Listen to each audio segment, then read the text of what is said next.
पहले हमने बात की कि एक अच्छा स्ट्रक्चर गूगल को वेबसाइट क्रॉल करने में आसानी देता है और ये आपके एसईओ के लिए बड़ी बेहतर चीज़ है।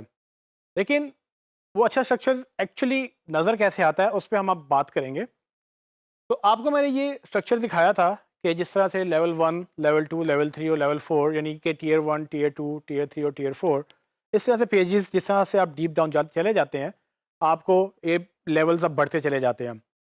ये स्ट्रक्चर की हद तक तो ठीक था, लेकिन अगर आप इसको हम यूआरएल के स्ट्रक्चर में देखेंगे तो ये कैसा लगेगा?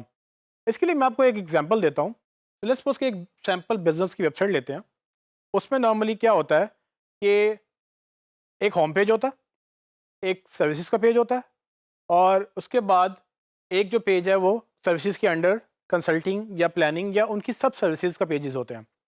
इसी तरह से आप अबाउट का पेज ले लें, आवर टीम का पेज ले लें और आवर मिशन का पेज ले लें। तो इस तरह के बेशुमार पेजेस आपने देखे होंगे मुख्तलिफ वेबसाइट्स के ऊपर और हर पेज का एक यूआरएल होता है। स्ट्रक्चर की बात जब हम करें, उस स्ट्रक्चर के अंदर कुछ यूआरएल कुछ इस तरह से बनते हैं। सो अगर आप गौर करें तो होम पेज का जो abc.com मैंने कंपनी का नाम रखा है, होम पेज का जो यूआरएल है वो बेसिकली उसका होम जो यूआरएल है वही उसका होम पेज का यूआरएल है। यानी कि abc.com बेसिकली उसी का होम पेज है।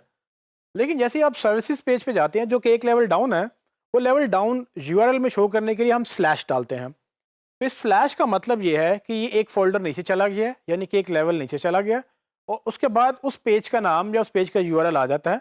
तो फॉर एग्जांपल होम पेज के नीचे सर्विसेज का पेज था, तो उसका यूआरएल बना स्लैश सर्विसेज। पूरा यूआरएल बनेगा abc.com/सर्विसेज। अब सर्विसेज के अंडर हमारी एक कंसल्टिंग सर्विस है, हमारी एक प्लानिंग सर्विस है। तो वो एक और लेवल डाउन है, जिसके बाद हम एक और स्लैश डालेंगे और उस पेज का नाम लिखेंगे। तो देखने में यूआरएल आपको नज़र आएगा कि वो abc.com/सर्विसेज, फिर उसके नीचे कंसल्टिंग है तो स्लैश कंसल्टिंग उसका यूआरएल बनता चला गया। अब ये स्लैश का मतलब है फ़ोल्डर। अब टेक्निकली हम देखें तो होस्टिंग भी आपकी कंप्यूटर की ड्राइव की तरह होती है। जिस तरह से आप अपने सिस्टम में फ़ोल्डर बनाते हैं और फ़ोल्डर के अंदर फ़ोल्डर बनाते हैं, उस तरह से ये सर्वर के ऊपर भी फ़ोल्डर बनते हैं और फ़ोल्डर के अंदर फ़ोल्डर बनते हैं। लेकिन जैसे-जैसे ये फ़ोल्डर बनते चले जाते हैं और जितना डीप आप चले जाते हैं, उतना स्लैशेस डाल के आप उसको ग्रो करते जाते हैं।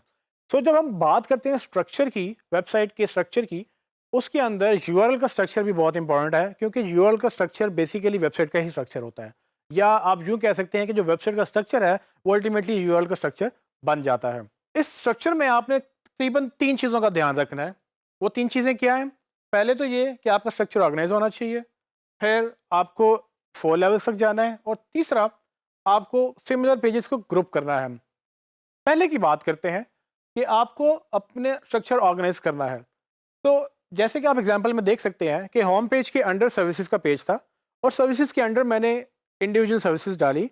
या कोई भी बिजनेस होगा वो एक मेन पेज होगा और उसके नीचे उसके सब पेजेस होंगे। अब मैं कंसल्टिंग और प्लानिंग को अबाउट अस के नीचे नहीं डाल सकता था, क्योंकि उसकी सेंस नहीं बनती। या अबाउट अस को सर्विसेज के नीचे नहीं डाल सकता, क्योंकि उसकी वहाँ सर्विसेज के नीचे सेंस नहीं बनती। अबाउट अस एक डिफरेंट सेक्शन है, सर्विसेज एक डिफरेंट सेक्शन है। लेकिन सर्विसेज की डिटेल या एक्चुअल सर्विस क्या है, उसके जो सब पेजेस हैं वो सर्विसेज के अंडर फॉल करते हैं।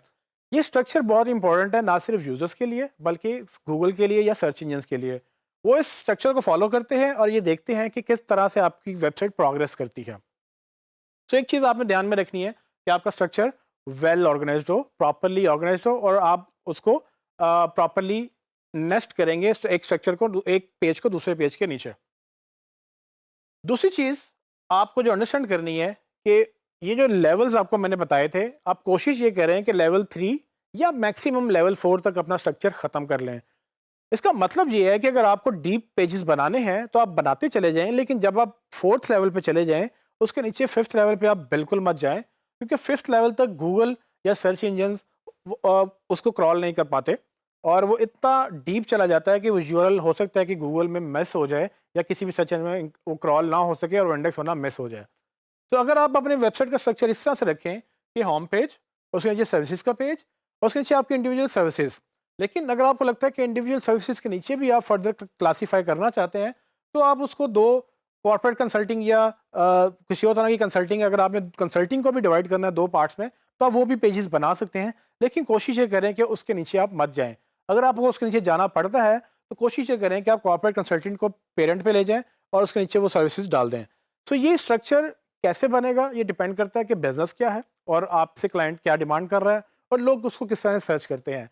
एनीवेज ये स्ट्रक्चर वेरी करेगा, बट आपने कुछ प्रिंसिपल्स याद रखने हैं। सो 4 लेवल से आपने नीचे नहीं जाना, ये उनमें से एक प्रिंसिपल है।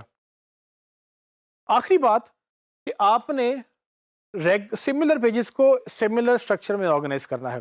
ये बात हमने जैसे पहले डिस्कस की कि सर्विसेज के नीचे सर्विसेज के पेजेस ही अच्छे लगेंगे।